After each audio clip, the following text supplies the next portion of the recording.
Alors, nous allons aborder un sujet que j'aime beaucoup, qui est tellement central. On va voir une phrase de la Gemara ensemble. Et cette phrase m'a tellement, je dirais, changé ma vie que j'ai écrit un livre entièrement sur cette phrase. Voilà. Ça fait 13 ans que j'ai publié ce livre. Ça s'appelle Le désir des désirs. Vous allez voir pourquoi. Vous allez comprendre. Vous allez comprendre. Et j'ai apporté aussi des livres de recettes de mon épouse.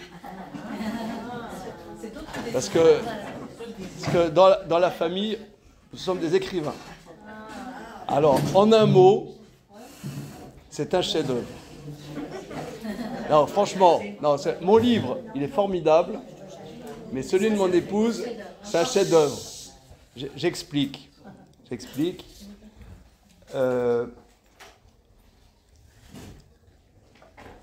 C'est le deuxième livre de recettes que mon épouse a fait.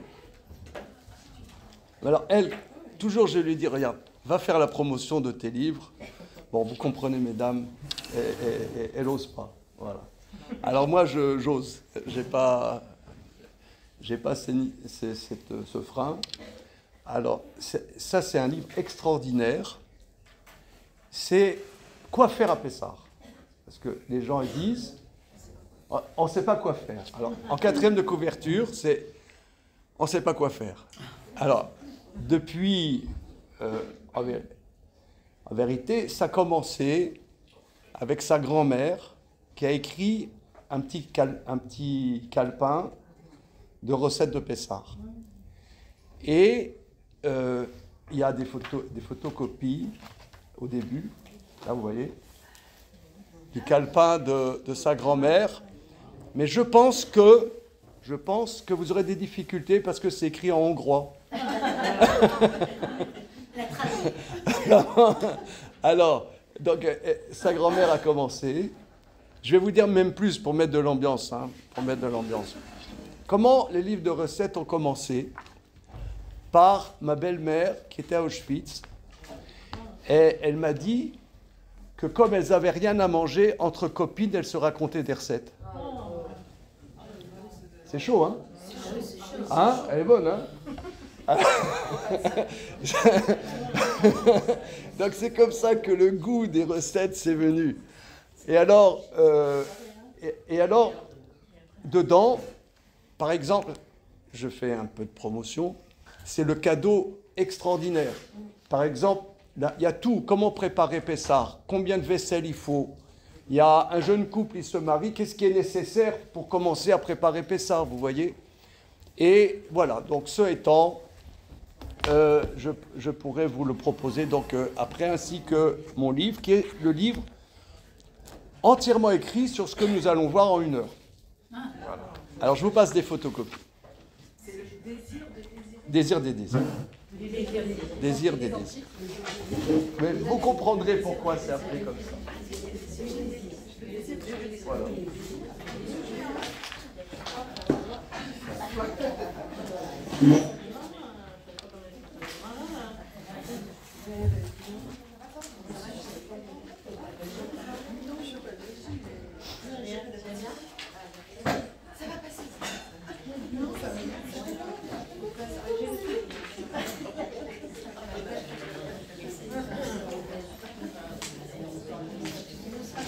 Voilà, s'il n'y a pas assez de photocopies, vous copiez sur la voisine.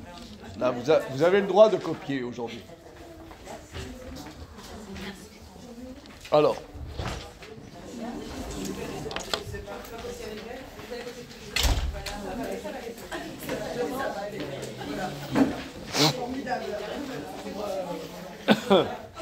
Alors, donc c'est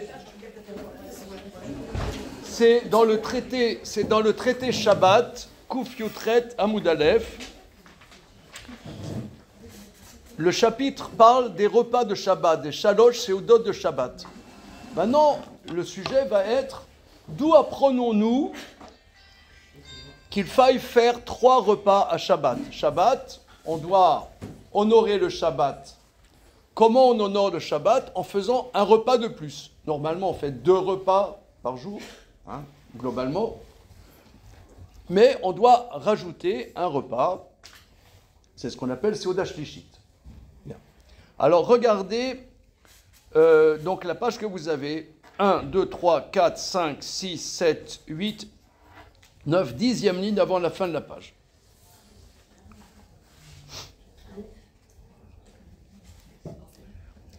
Amar Rabbi Shimon ben Pazi, Amar Rabbi Yoshua ben Levi Mishum Bar Kapara. Rabbi Shimon ben Pazi dit au nom de Rabbi Yoshua ben Levi au nom de Bar Kapara.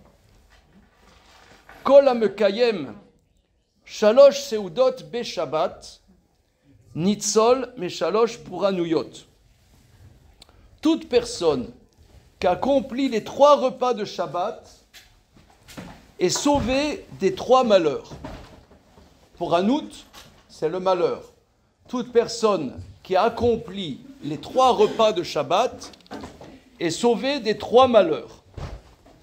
Quels sont ces 3 malheurs? Mais Revlo shel Mashiach, Medina shel Ginam, ou Memilchemet Gog ou Magog. La personne qui accomplit les 3 repas de Shabbat est sauvée des 3 malheurs. Quels sont ces 3 malheurs? Les souffrances de l'avènement du Mashiach. Premièrement, les souffrances de l'avènement du Mashiach. Deuxièmement, du jugement du Guinam. Appelons ça Guinam, l'enfer. Bon, vous allez me dire, je sens, mais l'enfer, c'est pas trop de chez nous, hein, n'est-ce pas, madame? Bon, alors, en tout cas, la personne qui fait les repas de Shabbat est sauvée des souffrances de l'avènement des temps messianiques, des souffrances de l'enfer, de la Guéhenne, en français on dit, du Guinam. Et 3e souffrance, la guerre de Gog ou Magog. Voilà. Alors, c'est tout. Ouais. Donc là, on va voir qu'en une phrase, nos maîtres vont aborder presque toutes les problématiques de notre existence, comme nous allons le voir tout de suite. Oui. Juste par curiosité, avant ces 4 lignes, on traite de quoi Les repas de Shabbat, les 3 repas de Shabbat. Voilà. Alors, d'où savons-nous qu'il faille faire à Shabbat 3 repas? 3 repas. Regardons le Chumash. Il y a ici le Chumashi. Prenez un texte. Vous avez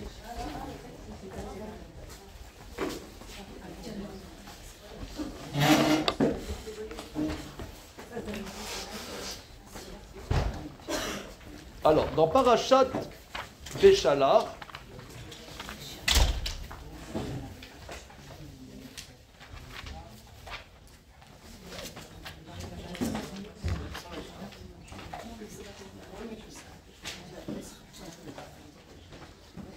alors, dans Shemot, le chapitre Tetzaïn, Pasuk Aleph.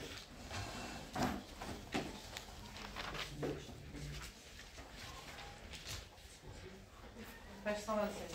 Voilà.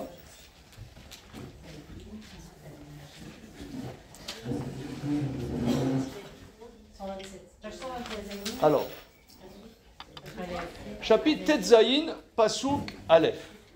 Donc, page 127. Nous sommes à la sortie d'Égypte. Les enfants d'Israël sortent d'Égypte le 15 Nissan, le 15 du mois Nissan. Voilà. Une semaine après, traversée de la mer Rouge, les jours passent. Le verset dit: Vaïsou me Elim, Vayavou Kol Adad ben Israël, El Midbar Sin, Asher ben Elim ou ben Sinai, Bachamisha Asar Yom Lachodesh Atseti Asheni, Letsetem Eretz Mitzrayim. Ils voyagèrent de Élim. Toute l'assemblée d'Israël arrivèrent dans le désert de Sin, entre Élim et en Sinaï, le 15 du deuxième mois. Donc ça veut dire le 15 du deuxième mois, ça fait un mois, juste 30 jours qui sont sortis d'Égypte. Donc le 15 du deuxième mois de leur sortie d'Égypte. Verset suivant.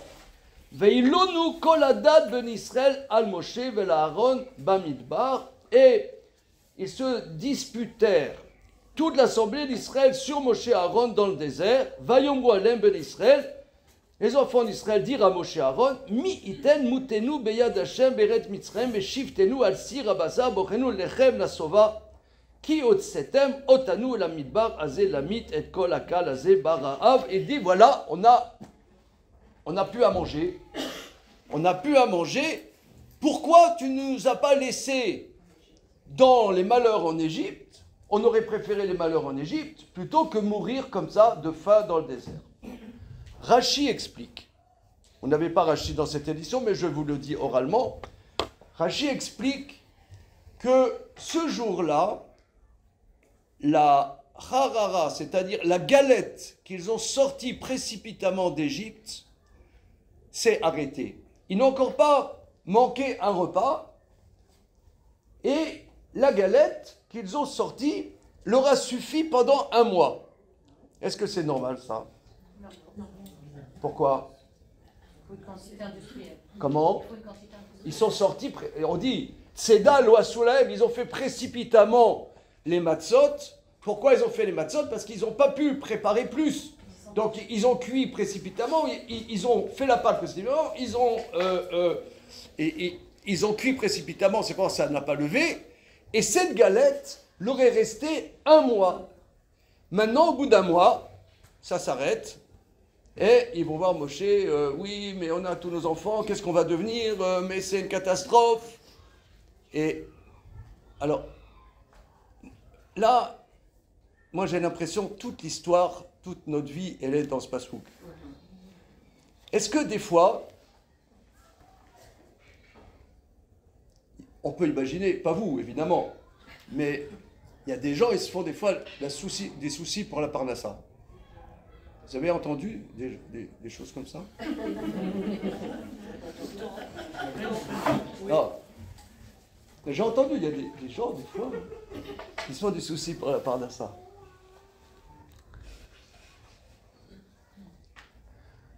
Alors, souvent, moi, je dis à mes élèves, regardez, depuis que vous êtes nés, combien de fois vous n'avez pas mangé parce que vous étiez trop pauvre, il n'y avait rien.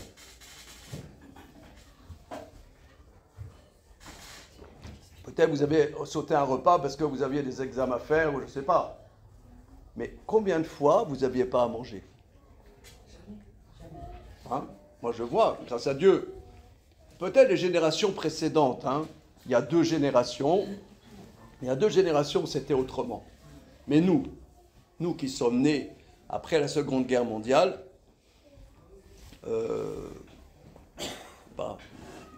j'ai sauté des repas parce que j'avais autre chose à faire.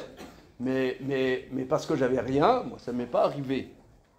Or, parfois, je me fais des soucis pour la parnassa. C'est bizarre quand même, non? Hein? C'est ça ce que le passouk dit. Les enfants d'Israël, ils ont eu de manière miraculeuse la manne. C'était un miracle. La manne s'arrête, il se révolte. Et ça, c'est nous. D'ailleurs, Akadosh Baruch Hu va répondre positivement. Il ne va pas les gronder. Il dit, cette angoisse est légitime. Qu'est-ce qu'Akadosh Baruch Hu va leur faire? Va leur donner la manne. Voilà. Alors, on saute quelques psukim. Donc là, on va avoir la manne, de manière miraculeuse. En vérité, cette manne, les Chachamim disent Lo nitna Torah et là les ochle aman. Pour pouvoir étudier la Torah, il faut intégrer que nous, on reçoit la manne d'Akadosh Baruch Hu. La Parnassa,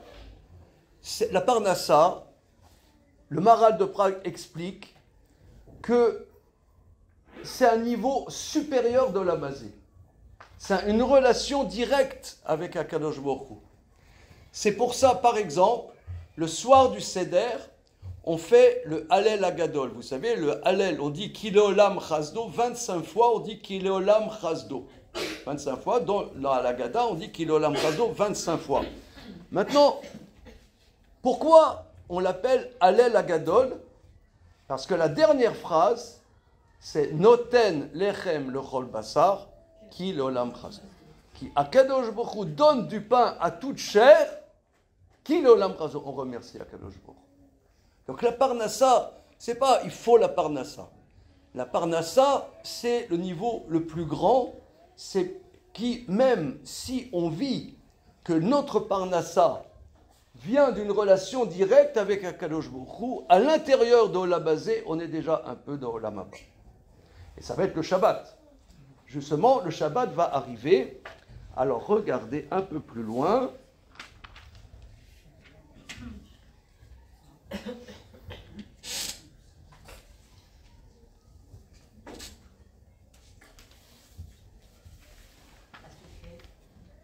Alors, une petite seconde.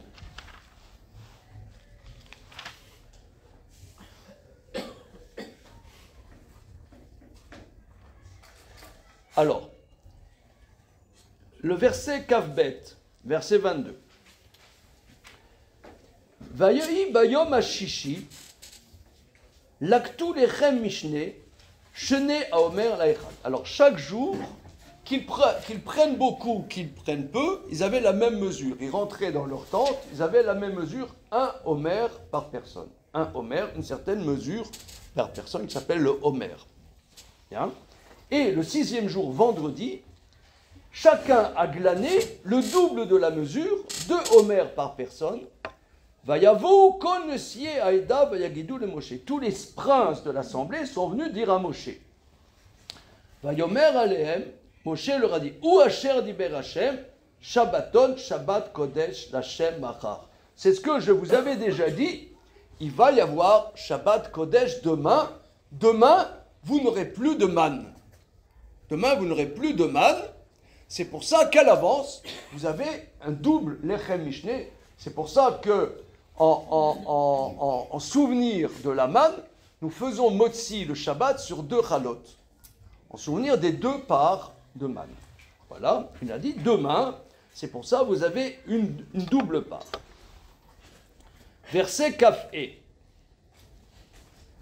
Alors maintenant, arrive Shabbat, Moshe leur dit, il ne va pas avoir de la manne. Ils sont le matin, pas de manne. On a la double part, on a mangé hier une part, il nous reste une part, pas de manne. Qu'est-ce qui va se passer?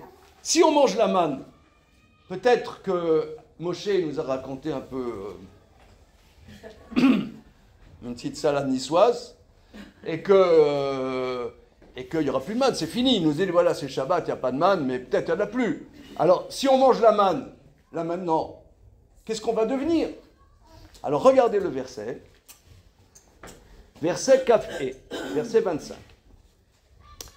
Vayomer Moshe, Ichlu Ayom, Ki Shabbat Ayom, Lachem, Ayom, Lo Timtsa'u Basade. Moshe leur a dit, mangez aujourd'hui, car c'est un repos pour Hachem aujourd'hui. Aujourd'hui, vous n'en trouverez pas, sous-entendu de manne, dans le champ. Donc manger la manne, c'est un repos pour Hachem aujourd'hui. Vous n'en trouverez pas dans le champ. Alors, l'auteur a répété un peu trop de termes. Si nous, on écrivait ça, dans la marge, le professeur mettrait variez votre vocabulaire. Hein? Pourquoi? Il y a un terme qui revient un peu trop. Ayom. 3 fois Ayom. Eh bien, c'est de cette répétition des 3 fois Ayom que nous apprenons qu'il faut faire les 3 repas de Shabbat. Alors maintenant, ok, C'est répété 3 fois à Yom, c'est de là qu'on apprend les 3 séodotes de Shabbat. Mais comment? Comment? Oui. Ils auraient dû recevoir 2 par et demi. Oui, c'est vrai, c'est vrai. Cette question, je n'ai jamais réussi à la répondre. Je vous dis sincèrement, je me suis toujours posé cette question. Il y a des commentaires qui répondent, mais je n'ai jamais réussi à comprendre. Ça me dépasse. Bon. La Torah est infinie, et bon, Hachem, on a toujours des questions. Alors, comment du mot Hayom répété, on apprend les repas de Shabbat? Le Maharal de Prague, dans 3 de ses livres, analyse ce passage dont je vous ai passé la photocopie tout à l'heure. La personne qui fait les 3 repas de Shabbat est sauvée des 3 malheurs. Il en parle dans son commentaire, ça s'appelle Chidushé Agadot. Il en parle dans le Beragola, il en parle dans le Netzar Israël. 3 manières différentes dans 3 livres différents. C'est quoi les 3 malheurs? Pour comprendre comment on apprend Shabbat de là, les repas de Shabbat, il faut voir qu'est-ce que c'est les 3 malheurs. On dit, celui qui fait les 3 repas est sauvé des 3 malheurs. C'est quoi les 3 malheurs? Pourquoi pas 4 malheurs? Pourquoi pas 2 malheurs? Les 3 malheurs, comme si il n'y avait que 3 malheurs. C'est quoi ces 3 malheurs? Alors le Maharal de Prague analyse. Il y a dans la réalité 3 défauts. Akadosh Baruch Hu nous a mis dans un monde où il y a un monde matériel qu'Akadosh Baruch Hu a créé, et dans ce monde, il y a des manques, des chisronotes, il y a des manques. Il y a 3 sortes de manques, dit le Maharal. Il y a le pas assez, il y a le trop, il y a le changement. Voilà, ça c'est les mots du Maharal. Alors qu'est-ce que ça veut dire?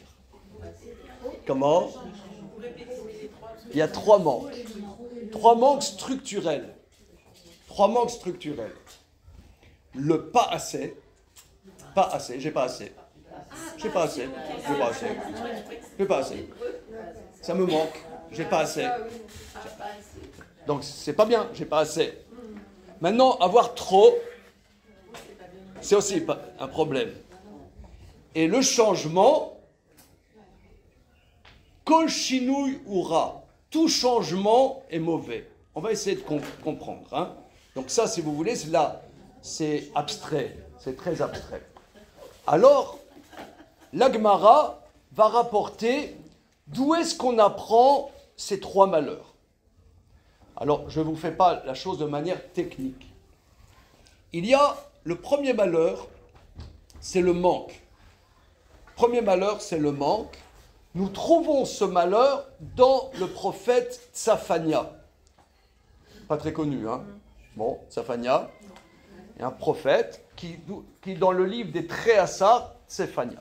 Alors, ce prophète qui était à l'époque du premier Beth Amikdash, quand on voit la prophétie de Tsafania, c'est terrible. C'est terrible. Les psukim disent comme ça. Je vais chercher le Sefer à côté. Je vais vous lire quelques psukim.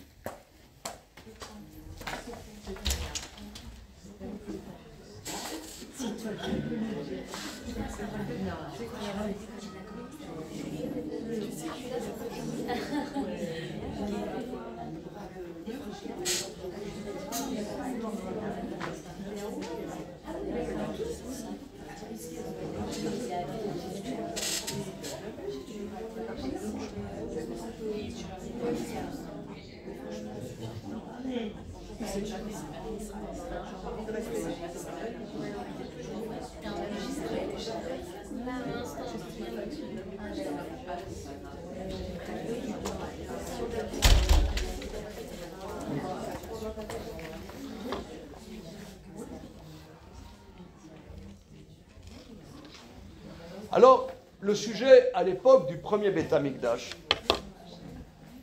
À l'époque du premier Beth Amikdash, ça faisait plusieurs centaines d'années qu'il y avait le Beth Amikdash. Ça marchait, ça allait.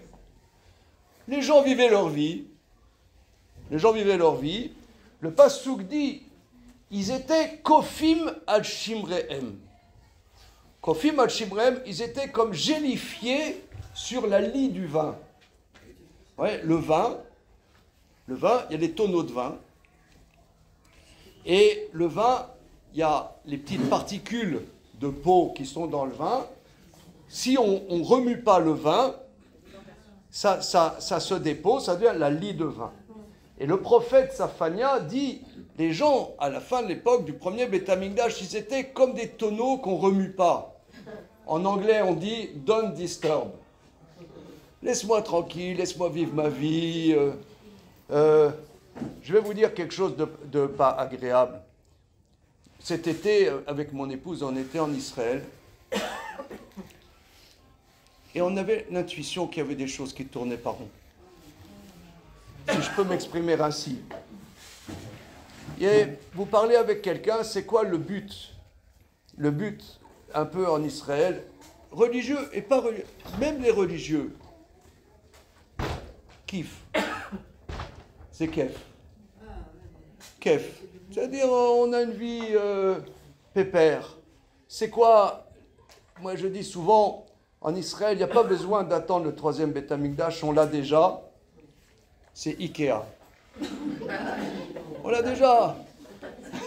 Il y a Ikea en Israël, il y a tout ce qu'il faut. Tranquille, tranquille. C'était ça à l'époque du premier Beth Amikdash. Et les gens, ils disaient, on peut faire nos salades, de toute façon, Dieu, il ne sait pas qu'est-ce qu'on fait. Et il ne sait ni le bien ni le mal de ce qu'on fait. Alors on est religieux comme ça, mais on fait nos salades. Alors Akadosh Baruch Hu, il dit non, c'est pas comme ça que ça va se passer. Le prophète dit, regardez, le verset, ça c'est à l'époque du premier Beth Amikdash, donc ça fait des millénaires. Le Passouk dit comme ça, Ve'aya As bipne Hashem Elokim, silence devant Hashem Elokim, ki karov yom Hashem. Il est proche le jour, yom, le jour de Dieu. Vous voyez le même mot, yom. Le jour, yom, le même mot que nous voyons dans Parashat Béchalar. Le jour de Dieu est proche, c'est terrible, qui erin Hashem zevar ikdish, Hashem a préparé ses égorgements. Pakadi, je demanderai des comptes. Vaya bayom haou, ce jour-là, il y aura des grands hurlements. Pakadi adanashim akofim achimrem, je demanderai des comptes aux gens qui sont gélifiés sur le lit de vin. Aomrim bilvavam lo yetiv Hashem velo yarea. Qui disent dans leur cœur, Dieu ne fait ni le bien ni le mal. Le verset dit, Karov yom Hashem agadol, Karov umaer meod. Il est proche le jour de Dieu. Yom, vous voyez le même mot, Yom. Yom evra ayom aou. Un jour de colère est ce jour. Yom tsara et metsuka, un jour de détresse. Yom chosher, un jour d'obscurité. Comment on peut dire un jour d'obscurité? Un jour, il n'y a pas un jour d'obscurité. Un jour, il n'y a pas d'obscurité. Soit c'est obscurité, soit c'est le jour. Alors quand on voit ça, on ne comprend pas. Le Maharal de Prague explique la chose suivante. C'est quoi Yom? C'est le dévoilement. Il y a un dévoilement. Nous, on n'arrive pas à percevoir la justice d'Hachem. On n'arrive pas à percevoir. Mais il y a un moment, Akadosh Baruch Hu va exprimer qu'il y a une justice sur terre. Et là, ça va faire mal. C'est ça le jugement de la Guéhinam. Le jugement de la Guéhinam, c'est, il y a une justice sur terre. Akadosh Baruch Hu, il fait cette justice. C'est ça, Yom Evra, un jour de colère, un jour rocher. un jour d'obscurité. Dans l'obscurité, il y a le dévoilement il y a de la justice d'Akadosh Baruch Hu dans ce monde-ci. Dans ce monde-ci. Et alors, pourquoi on dit celui qui fait Shabbat est sauvé de ce jugement? En quoi? Alors, ça c'est ce que dit le Maharal. Maintenant, en quoi la personne qui fait Shabbat est sauvée de ce jugement? Je pense expliquer comme ça. Les commentateurs disent que ce jugement, ça représente à la dimension d'Yitzhak Avinu, c'est vendredi soir. C'est le repas de vendredi soir. J'explique comme ça. Vendredi soir, c'est la dimension de justice. En quoi y a-t-il la dimension de justice vendredi soir? On va faire un petit scénario comme ça.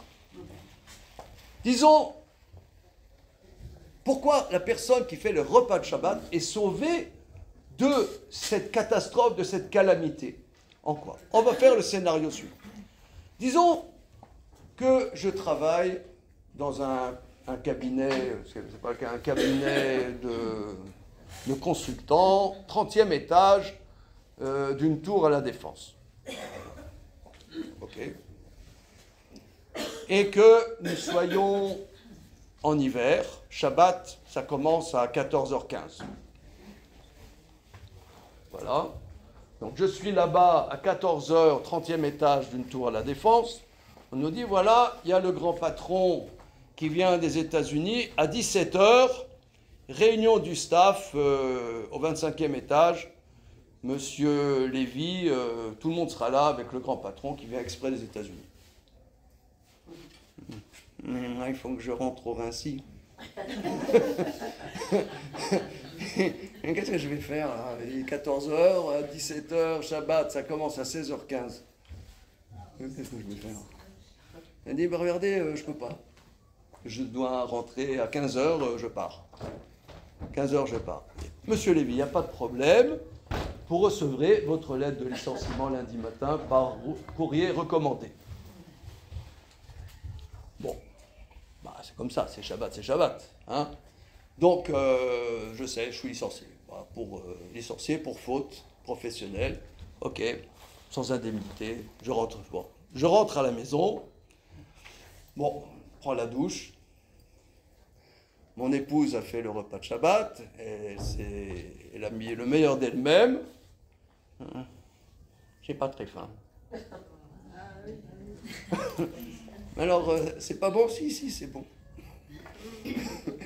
Ça a l'air très bon, même, je sais pas, ça me fait mal. Alors, regardez, il y a des gens, ils vont dire, ah, moi j'ai une émouna shlema, que la parnassa, ça vient avec un jour. J'ai une émouna. Bon, c'est comme ça. S'il fallait que je sois licencié, s'il fallait que maintenant je perde mon travail, comme on dit, Gamzulotova. Hein? Ok, Gamzulotova. J'ai perdu mon boulot. Ok, c'est vrai, j'ai 8 enfants à charge. On va se débrouiller. On va se débrouiller. D'accord, maintenant, c'est pas ça le sujet. Est-ce que j'aurai la force de manger le repas de Shabbat? Et là, ça coince par contre. Là, c'est autre chose, ça. Est-ce que j'aurai la force de chanter des Zmirot, de mettre une bonne ambiance, d'avoir le Onek Shabbat? Alors là, ça veut dire... Parce qu'il y a 2 niveaux dans la Emouna. On dit souvent, il y a la Emouna, il y a le Bitachon. La Emouna, quelque part, c'est assez intellectuel. J'ai confiance à Akadosh Baruch Hu. Tout ce que fait Akadosh Baruch Hu, c'est bien. Mais il y a un niveau du vécu véritable. Parce que ça peut être intellectuel. Il y a des gens, ils pensent une chose, ils vivent le contraire. Je ne sais pas aussi si vous avez rencontré des gens comme ça.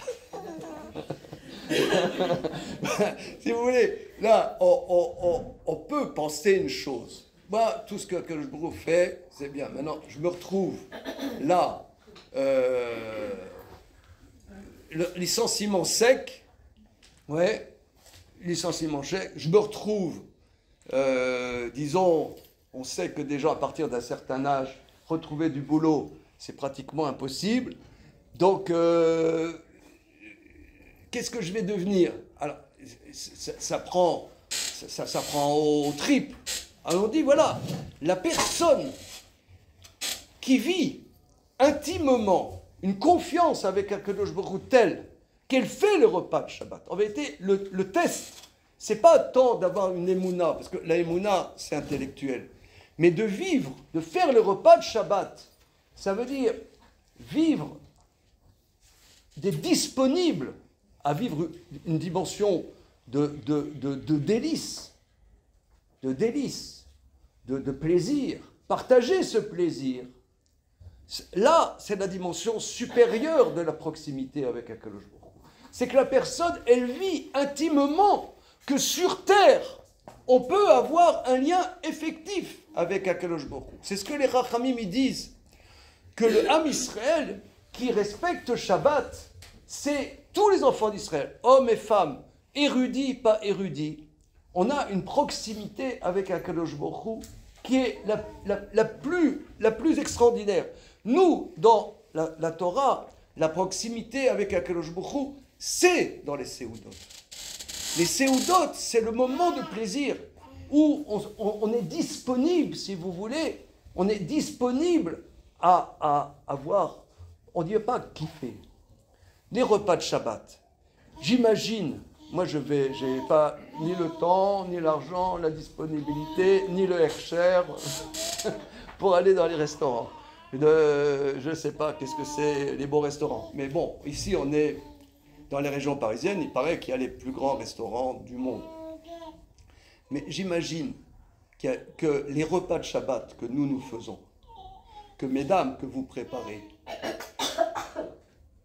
ils sont peut-être pas les plus raffinés, top chef de machin, de bidule. Mais la chaleur, la gentillesse, la générosité qui s'exprime dans ces repas, eh bien, c'est par là on vit la proximité avec Akadosh Baruch Hu et qu'on vit qu'il y a une justice effective. Parce que quand on arrive vendredi soir, par exemple, moi, personnellement, j'enseigne, et j'écris beaucoup. J'écris ce livre, j'écris encore un autre livre maintenant, ok, j'écris. Toute la semaine, pratiquement, j'enseigne. Le vendredi, c'est un jour où je suis assez disponible pour pouvoir écrire. Maintenant que, bon, Hachem, on est grands-parents, j'ai plus des enfants en bas âge à la maison, et donc, je suis disponible pour écrire. Alors, quand arrive Shabbat, j'ai encore plein de choses à écrire. Plein de choses. M'arrêter, c'est dur. C'est dur parce que j'ai des idées, il y a des choses, il faudrait que j'écrive. Ah, maintenant, ça y est, c'est fini. S'arrêter, chacun et chacune d'après ses activités. S'arrêter et pas vivre ça comme une violence, mais vivre qu'on se connecte avec Akadosh Baruch Hu et que c'est Akadosh Baruch Hu qui dirige le monde et c'est pas moi qui dirige le monde. Là, on vit qu'il y a une justice sur terre. La personne qui est disponible pour faire les repas de Shabbat, pour vivre les repas de Shabbat, pour avoir du plaisir du repas de Shabbat, pour partager ce plaisir pour les repas de Shabbat, mettre une ambiance shabbatique, eh bien, cette personne est sauvée du jugement du Guihinam. C'est quoi le Guihinam? Le Guihinam, c'est quelqu'un qui vit qu'il n'y a pas de justice sur terre. Là, la personne qui vit les repas de Shabbat est sauvée, même si cette personne a des difficultés, même si cette personne a des choses très dures dans la vie, parce qu'il y a des choses très très dures dans la vie. Je vous donne un exemple. Là, il y a un de mes meilleurs amis qui est mort d'une minute à l'autre. Il a eu un arrêt cardiaque. Jups. Avant-hier, j'étais à son enterrement. Là, comme ça. Jups. Mais il est mort en une seconde. Paf. Quelqu'un plus jeune que moi. C'est un de mes meilleurs amis. On était en train de faire plein de choses ensemble, machin. Il y a des choses très dures. Mais la personne qui vit, qui fait les repas de Shabbat, elle vit que il y a une proximité avec quelque chose. Même si on ne comprend pas le sens, on ne comprend pas.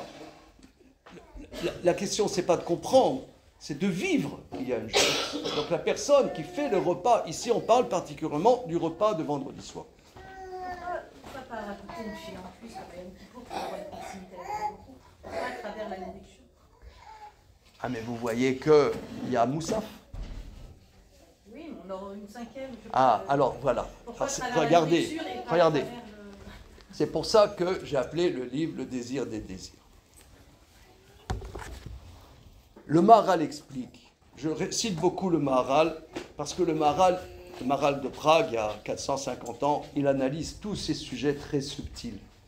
En vérité, le plaisir, nous, par le plaisir, par le délice, c'est comme ça qu'on a la relation la plus forte avec Dieu. Pourquoi? Pourquoi? Parce que on sent qu'on existe.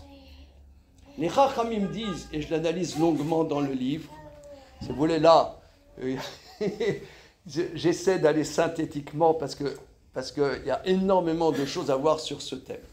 La Gemara, dans le traité Sota, dit que lorsque Yocheved a mis au monde Moshe Rabbeinu, on apprend des versets qu'elle n'a pas eu de souffrance. Il n'y avait pas la péridurale à l'époque. Mais néanmoins, Yocheved, les Chachamim disent, elle n'a pas souffert à l'accouchement. Alors, le Maharal explique, dans le Gvurot Hashem, et dans son commentaire sur le traité Sota, pourquoi, exceptionnellement, cette dame, en amenant Moshe Rabbeinu, nos maîtres disent, elle n'était pas dans la malédiction de Ève, qui était, tu enfanteras dans la douleur. Elle n'a pas enfanté dans la douleur.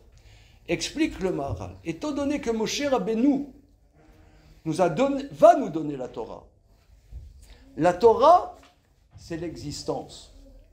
La Torah, elle nous permet d'exister. Si nous, on perçoit qu'on existe, comment on existe? Eh bien, par exemple, je mange quelque chose de bon. Je mange quelque chose de bon. J'ai un plaisir dans mon existence. J'existe. Je ne suis pas dans le manque. Eh bien, cette existence, je me perçois, mais qui me donne cette existence? Ça, c'est la dimension de Bécoute. C'est la proximité avec Akadosh Baruch Hu. C'est la proximité avec Akadosh Baruch Hu. Par le Oneg, nous avons la relation la plus intense avec le Boré Olam qui nous donne l'existence. Si quelqu'un, il est dans le manque, il est dans la souffrance, il y a des fois de la souffrance. Mais la souffrance, c'est la non-existence. Mais c'est par l'existence, c'est par le Shabbat, que nous nous connectons de manière la plus intime. C'est pour ça que Shabbat, c'est Rishon ou le Mikro Kodesh, c'est le niveau supérieur de toutes les fêtes. En vérité, Ashrenu, Matov, Rekelu, c'est un truc incroyable. La plus grande fête de l'année, elle est toutes les semaines. Non, c'est vraiment... on est un peuple chouchou. Non, mais souvent, je perçois, heureusement que les goïms ne nous comprennent pas. S'ils nous comprenaient, ils seraient encore plus antisémites.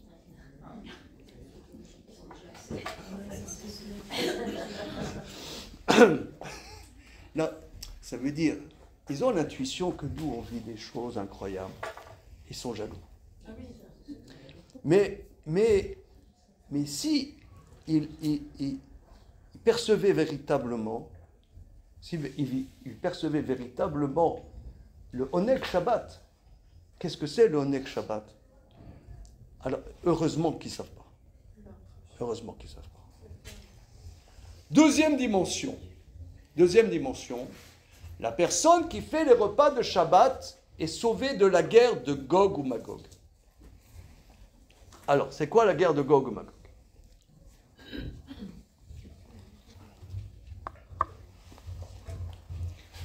La guerre de Gog ou Magog, on l'apprend dans le prophète Yecheskel.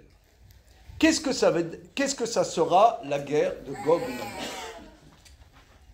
Là aussi, le Maharal explique.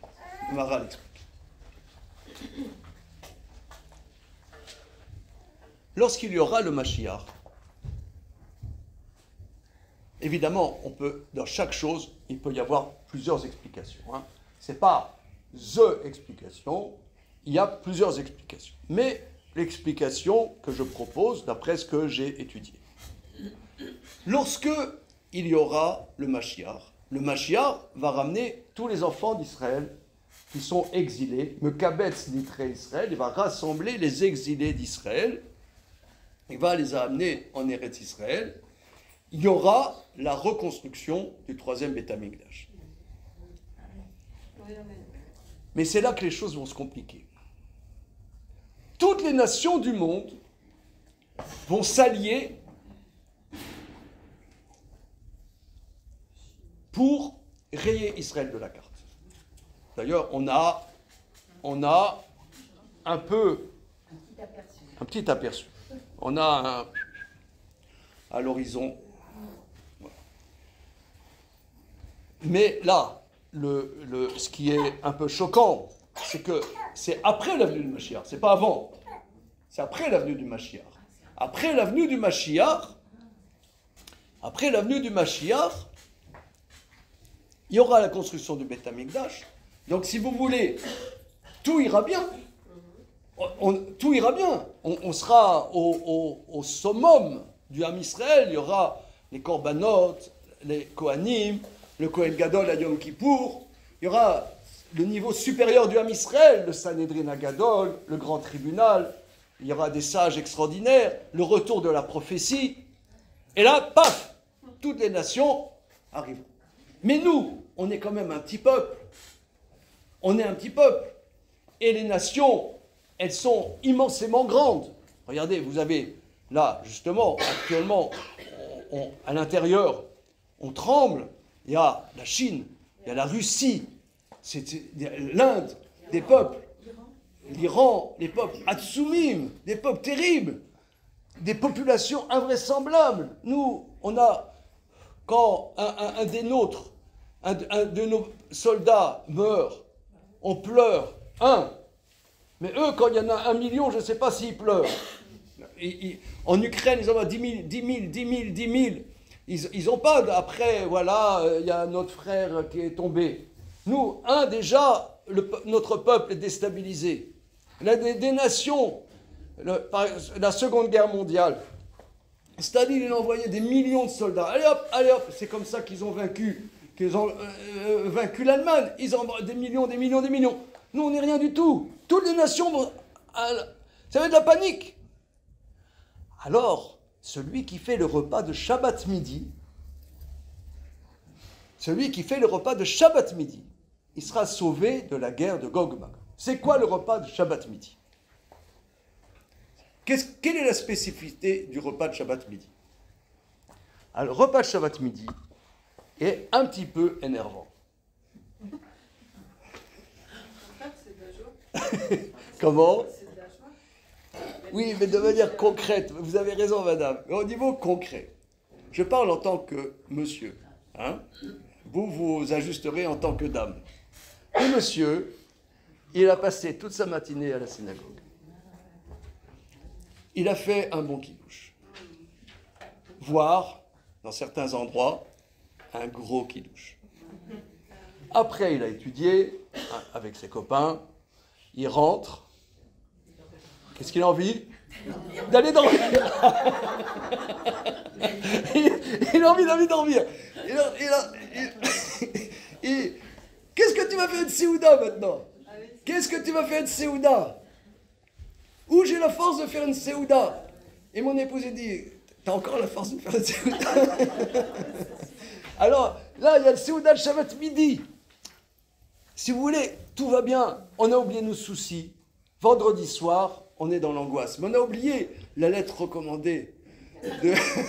La lettre recommandée, on a dormi, on a oublié, on a vu les copains à la Sina, on a pris un bon kidouche, on a ajouté un peu de boucha, tout va bien, ouais, un peu de boutargue, ouais, et on a ajouté un peu de boutargue, on rentre, et maintenant il faut faire la Séouda. Quelle Séouda? Alors ça, c'est les temps messianiques. Si vous voulez, il n'y a plus de problème, tout va bien. presque, il n'y a plus de motivation. Il n'y a plus de motivation. Ça, c'est Avraham Avinu. C'est le kohar de la Neshama. La force de la Neshama, c'est servir à Kadosh Baruch Hu, mettre une motivation, même si ça ne vient pas de l'extérieur. Lorsqu'il y aura la reconstruction du troisième Beth Amikdash, la reconstruction du troisième Beth Amikdash, tout va bien, il n'y aura plus de problème, il n'y aura plus d'antisémitisme, il n'y aura plus les nations, ils auront dit le peuple juif, superstar, machin, vous êtes les meilleurs, machin, tous les enfants d'Israël sont revenus, il y aura des tchouvot incroyables, il y aura que dire, Gabriel Attal, il va dire, oui c'est vrai que juridiquement, je ne suis pas, ma mère n'est pas juive, mais comme mon père est juif, je fais tchouva, je reviens, je vais étudier à plein temps, j'aimerais qu'on me fasse un bon chidour et pas des ch'touillottes.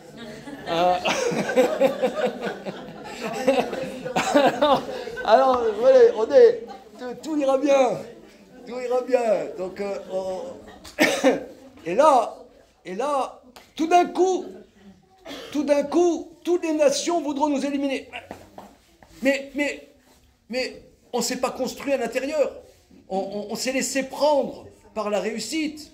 Où est la ressource intérieure? Ça, c'est le repas de Shabbat midi.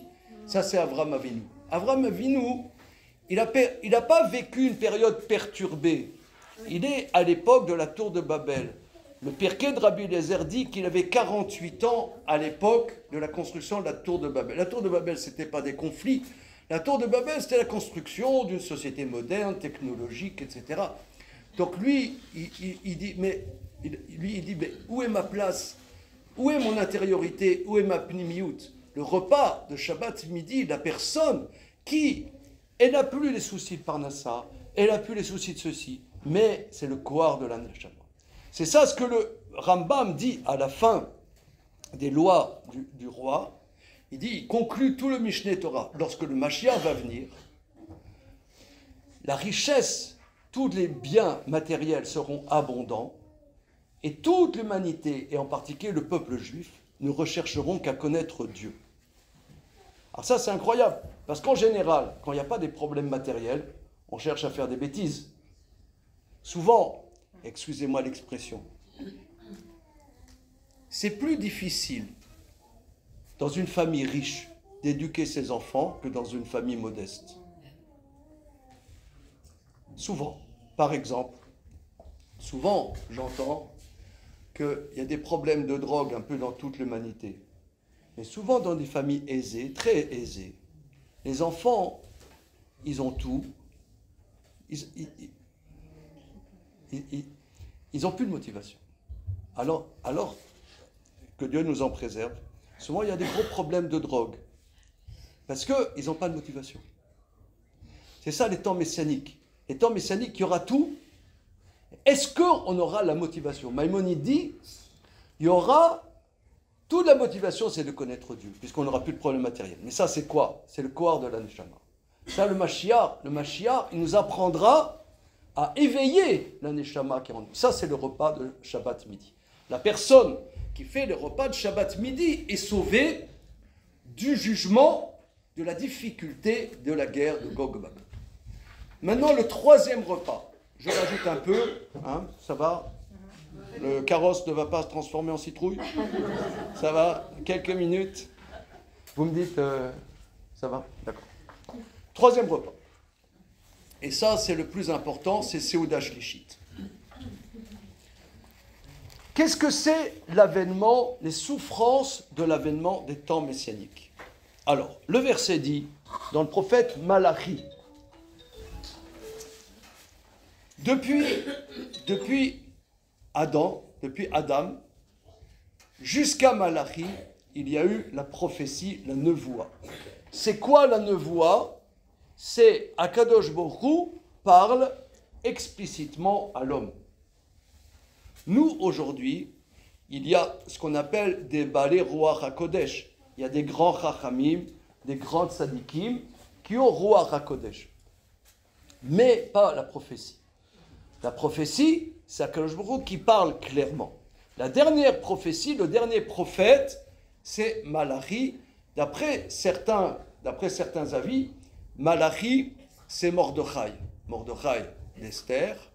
Oui, certains disent que c'est Malachi, c'est lui le dernier prophète. Alors, C'est pas Ezra. comment? J'ai dit que c'était Ezra. Malachi, c'était peut-être Ezra. Oui, il y a des débats. Hein. Oui, Il y a des bien débats. sûr. C'est vrai, il y a des débats. Alors, la dernière prophétie, c'est aussi dans Théassar. Et c'est là-dessus, d'ailleurs, c'est l'Haftara que l'on lit à Shabbat Hagadol, le Shabbat avant Pessah, dans la plupart des communautés, pas dans toutes les communautés, dans la plupart des communautés, le minhag est de lire le 3e chapitre de Malachi.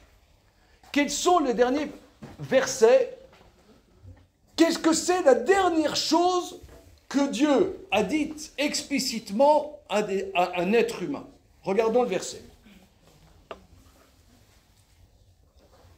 Iné, Anochi sholear lachem et Elia anavi, lifne bo yom Hashem agadol vano. Voilà, je vous envoie le prophète Élie avant que ne vienne le jour de Dieu, gadol venora. Donc vous voyez, ici on voit le mot yom, le mot jour, gadol venora. Et qu'est-ce qu'il va faire le prophète Élie? Ve'eshiv levavot al banim, ve'lav banim al avotam, penavo ve'keti et aretz cherem. Il ramènera le cœur des pères vers les fils et le cœur des fils vers les pères, de peur que je ne vienne frapper la terre de destruction. Et là, plus de forfait. Plus de connexion. Plus de connexion. Ça s'arrête là-dessus. Le dernier mot de tous les prophètes, penavo ve'keti et aretz cherem. De peur que je ne vienne détruire la terre, que je frappe la terre de destruction. Qu'est-ce que ça a à voir? Je ramènerai le cœur des pères vers les fils et le cœur des fils vers les pères. Qu'est-ce que ça veut dire ramener le cœur des fils vers les pères? Des pères vers les fils. Normalement, on pourrait imaginer le contraire, que les fils, ils font n'importe quoi. Les pères leur disent, oui, il faut que, machin, que tu étudies la Torah, machin bidule. Et le fils, qu'est-ce qu'il va? Il veut aller avec les copains, faire une soirée bowling. Tu vas voir, le Mashiach, il va venir, le prophète Élie va te dire, écoute ton papa. Écoute ton papa. C'est pas ce que dit le verset. Le verset dit, il ramènera le cœur des pères vers les fils. Ça veut dire quoi, ça?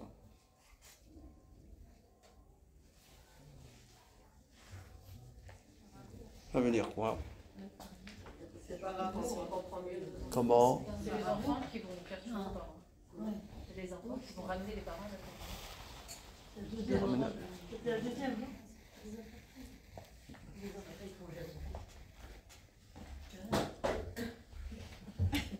Alors, là, je peux vous parler un peu par expérience. Hein. Là, c'est pas un peu pareil. Parce qu'avoir des fils, on dit, vous parlez de tout yiddish, n'est-ce pas? Ah, n'est-ce pas? Ah, ouais. Évidemment, hein. On dit, en yiddish, on dit kleine Kinder, kleine Dages. Petits enfants, enfants petits, petits soucis. Alors, les enfants grandissent, c'est plus compliqué. Là, ça devient compliqué. Là, c'est du sport.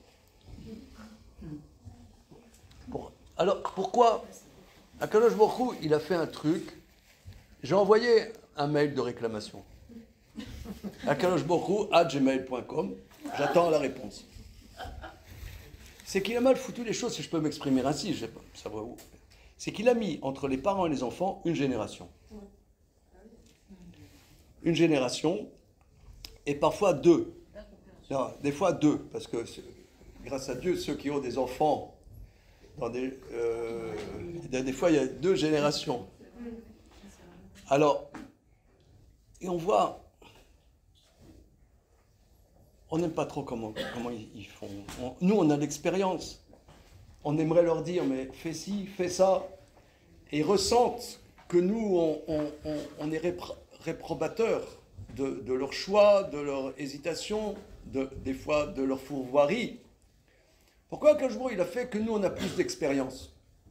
D'ailleurs, j'ai entendu, on a beaucoup travaillé dans notre Beth Midrash sur ce sujet, beaucoup, qu'il y a un ami, un monsieur, qui m'a dit qu'aujourd'hui, avec les réseaux sociaux, avec Internet, il n'y a plus de transmission. On apprend avec la même tranche d'âge. Il n'y a plus la transmission, il n'y a plus, par exemple, avant, les gens, ils avaient plus ou moins les mêmes métiers que leur père. Mon père était médecin. Moi, quand j'étais à Vrers, il m'a dit, c'est dommage, j'aimerais t'apprendre la médecine. J'aimerais t'apprendre la médecine, pourquoi il faut passer par l'université? Je t'apprends comment il faut faire.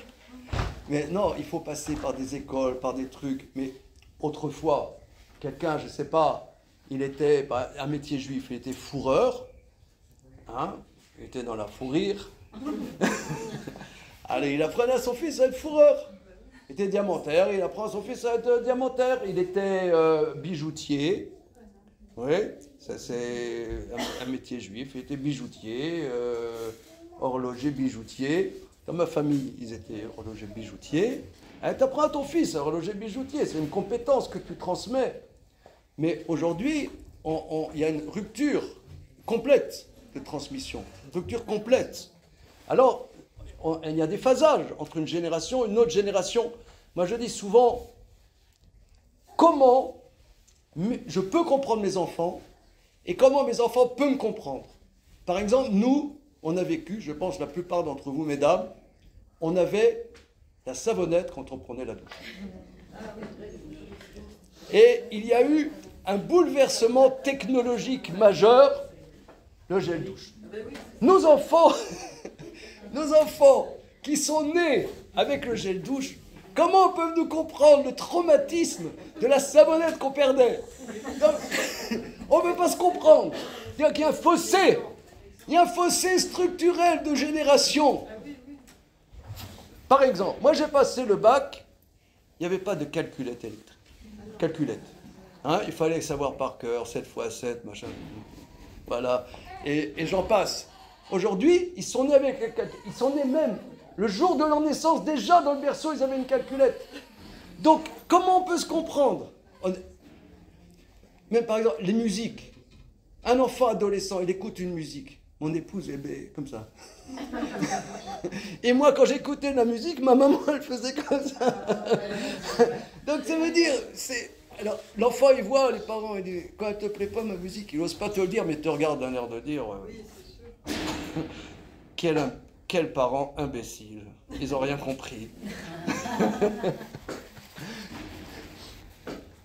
Hier, je suis allé voir, j'ai un fils qui a un collège en Strasbourg.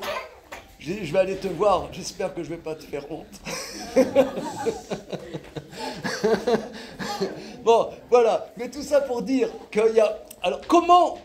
Alors, ici, les Rachamim, ils disent, celui qui fait Seuda Shlishit, c'est quoi Seuda Shlishit? Seuda Shlishit, et je vais conclure là-dessus. Hein. Je vais conclure là-dessus. C'est quoi Seuda Shlishit? Il va y avoir la fin de Shabbat. Il va y avoir la fin de Shabbat, et l'angoisse nous prend, c'est la semaine. Tout nous tombe dessus. Boum! C'est l'angoisse de la semaine. Comment on va aborder la semaine? Et cette angoisse du futur, explique le Maharal de Prague, c'est l'angoisse que nous avons par rapport à nos enfants. C'est l'angoisse que nous avons avec nos enfants. La possibilité de passer un moment de oneg avec nos enfants, de plaisir, partager un moment de plaisir avec nos enfants, sans attendre d'eux quoi que ce soit. Simplement, un moment de partage gratuit, partager un plaisir, un bonheur, sans jugement, sans attendre quoi que ce soit. Eh bien, ce moment, comment c'est possible? C'est qu'on a confiance complètement dans le futur. Complètement confiance dans le futur. Si on a la possibilité d'avoir ce moment, même avec un enfant qu'on ne comprend pas et qu'on sent que notre enfant ne comprend pas, on ne se comprend pas. C'est ce qu'on appelle le fossé des générations. Ce n'est pas nous qui l'avons inventé, c'est qu'Akadosh Baruch Hu nous a mis structurellement dans une dimension qui s'appelle le fossé des générations. Depuis l'aube de l'humanité, ça a toujours été comme ça. Partager un moment de bonheur, de simplicité, de plaisir, de délice avec nos enfants, même si on a plein de contentieux, on aimerait dire plein de choses, on aimerait lui casser la figure, on aimerait. On aimerait lui foutre une paire de baffes à cet imbécile qui fait que des bêtises. On aimerait lui foutre une paire de baffes. Eh ben non. Je passe un moment de bonheur avec toi. Je partage Seuda Shlichit avec toi. Et on chante. Et je sais pas, on mange des bonnes choses ensemble. C'est exprimer qu'on a confiance complètement dans le futur. Et quoi qu'il se passe dans le futur, on a confiance à Akadosh Baruch Hu qui va faire que ce futur, il est que positif. Ça, c'est la personne qui fait le repas de Shabbat. Le troisième repas de Shabbat, c'est Seuda Shlichit. Et qu'il y a tout qui nous tombe, qu'est-ce qu'on va faire dans la semaine, comment je vais m'en sortir, il y a un rendez-vous, il y a ce mail qu'il faut que j'envoie absolument après Havdalah. Il y a, avant Shabbat, il y avait un WhatsApp, il faut absolument que je réponde. Voilà, là, non. J'en ai à Seuda Shlichit, on n'est pas dans ces soucis. On a un moment de bonheur, un moment de délice. On est disponible. Là, on est sauvé des souffrances, de la lutte, du fossé des générations. Et c'est ça ce que le prophète Malachi dit, que s'il n'y a pas cette confiance dans le futur, s'il n'y a pas cette confiance entre un enfant et ses parents, d'abord les parents avec les enfants avec les parents, s'il n'y a pas cette confiance, et je peux vous dire par expérience, ici ce n'est pas une thérapie de groupe, mais je peux vous dire que je vous parle par expérience, c'est très très difficile. Parce que vous écoutez les conversations dans la rue, par exemple, moi je vois dans la rue, les gens ils parlent, « Oh, tu te rends compte comment il m'a répondu ?» Vous entendez les gens dans le métro, ils parlent leurs soucis avec leurs enfants.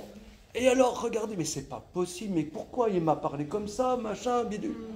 Donc, ce fossé, cette difficulté de comprendre est quelque chose de très, très, très, très structurel, très important. Et arriver à avoir une proximité et ne pas attendre de nos enfants, partager une confiance avec eux, ça nous sauve de ce fossé. Sinon, l'humanité, finalement, elle est vide. On est passé tout notre temps à du blabla, à des ch'touillottes, à des bêtises, quelque chose qui n'a pas de contenu. C'est ça les souffrances. C'est la personne qui fait Seuda Shlichit est sauvée des souffrances des temps messianiques.